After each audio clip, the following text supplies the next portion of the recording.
So guys, প্রথমেই বলবো আমার এই ভিডিওটা দেখার পর যেন কেউ রাগারাগি করো না, ঠিক আছে?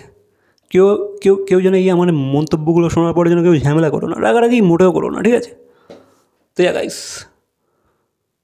তো একটা আর্টিকেল পড়ছিলাম লাইক বাহুবলী মুভিটার ওপরে, এস রাজামৌলি আর প্রভাসের ওপরে, ঠিক আছে? এবার যেহেতু আমি জানতাম, যদিও আমি জানতাম যে ভাই বাহুবলী মুভিটা করার সময় তারা নিজেদেরকে কীভাবে ডেডিকেট করে দিয়েছিল যে ওই মুভিটার প্রতিতে, লাইক লাইক প্রভাস যেমন 3 থেকে 4 বছর ডেডিকেট করে দিয়েছিল মুভিটাকে।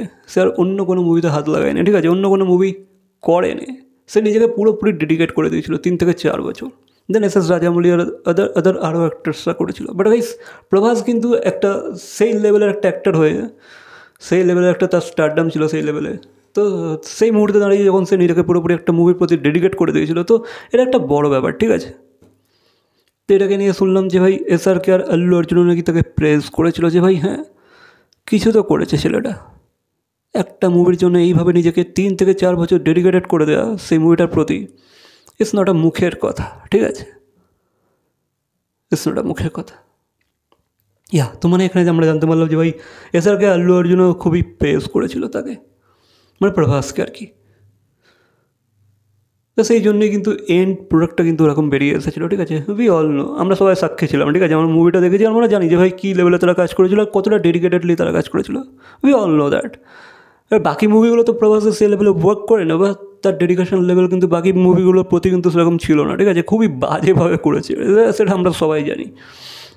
বাকি গাইস আমি বলবো, আমার মনে হয় প্রভাস খুবই একটা লেজি অ্যাক্টার, ঠিক আছে? আমার একটা কথা, ওর ভালোই হয়েছিল ওর জন্য। ওকে আর কোনো মুভি করতে হয়নি, লাইক ওই একটা মুভি নিয়ে পড়েছিল। I think okay I think I think I think true আর্টিস্টরা কিন্তু একটু একটু লেজি হয়, ঠিক আছে? তারা কিন্তু অত প্রোডাক্টিভ হয় না, তারা কিন্তু খুব কম কাজ করতে নিজেরা পছন্দ করে, দেখবে। বাকি প্রভাসকে যখন সাহো ঠাহো এইসবগুলো দিল না, আদিপুরুষ, সাহো, এগুলো দিল না, মানে এগুলো তো অতটা প্ল্যান প্রজেক্ট নয়, খুবই হুটহাট করে বেনে গেছে, ঠিক আছে? অতটা টাইম তো অতটা রিসার্চ চ্যানেল তো করে নেই সব মুভিগুলোর প্রতি। তো প্রভাসও কোথাও না কোথাও গিয়ে, যেহেতু অতটা টাইমও পায় না, আর প্রভাস ডেডিকেটেডলি কাজও করে না, ঠিক আছে? কিন্তু ভাই সে কিন্তু বাহুবলী মুভিটাতে তার পুরো ডেডিকেশনটা দিয়ে দিয়েছিল। মানে তার ঝুলিতে যতটা ডেডিকেশন ছিল সব দিয়ে দিয়েছিল।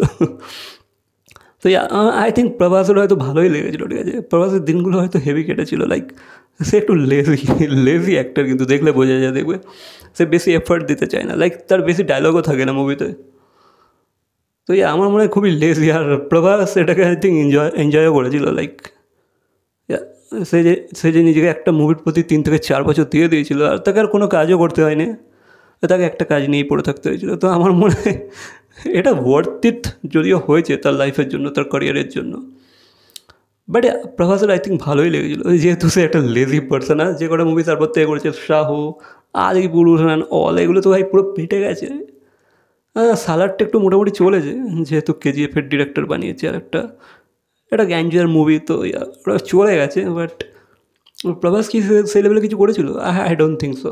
বাকি আমার মনে হয় প্রভাসের খুব ভালো লেগেছিলো, ঠিক আছে? বাহুবলী মুভিটা করার সময় সে একটা নেক্সট লেভেল আরাম পেয়েছিল, রেস্ট পেয়েছিল। লেজি পার্সন বলে কথা, তাই না? আগে আমার এটা মনে হলো আর কি, ঠিক আছে? মানে প্রভাসের কোনো প্রবলেম আই থিঙ্ক হয়নি একটা মুভি করতে বা অন্য মুভিকে ছাড়তে, তার কোনো প্রবলেম হয়নি। নেক্সট লেভেলের একটা অ্যামাউন্ট তো সে পেয়ে গেছিলো, ঠিক আছে, এই মুভিটা করার জন্য। বাকি তারপর থেকে তো তার ক্যারিয়ার তো একটা নেক্সট লেভেল বুস্ট নিল। আর তার যে ফিস, সেটা কোথায় গেল এটাও তো দেখতে হবে, তাই না? বাকি আমি বলবো এটা কোনো স্যাক্রিফাইস বা কিছু না। আমার মনে হয় প্রভাস এটা এনজয় করেই করেছে, ঠিক আছে? তাকেও আর বেশি মুভিস করতে হয় না, সে একটা মুভি নিয়েছিল, মোটামুটি আরাম করার টাইম পাচ্ছিল, রেস্ট করছিল, তো তার ভাগ্য আলাদা লেভেলেই খুলে গেছে। We all know that. বাকি এই বিষয়ে তোমাদের কি মতামত অবশ্যই কমেন্ট করে জানাবে। ভিডিওটা ভালো লাগে লাইক, কমেন্ট, শেয়ার, সাবস্ক্রাইব তো দেখাচ্ছি পরবর্তী কোনো ভিডিওর সাথে। Till then, by.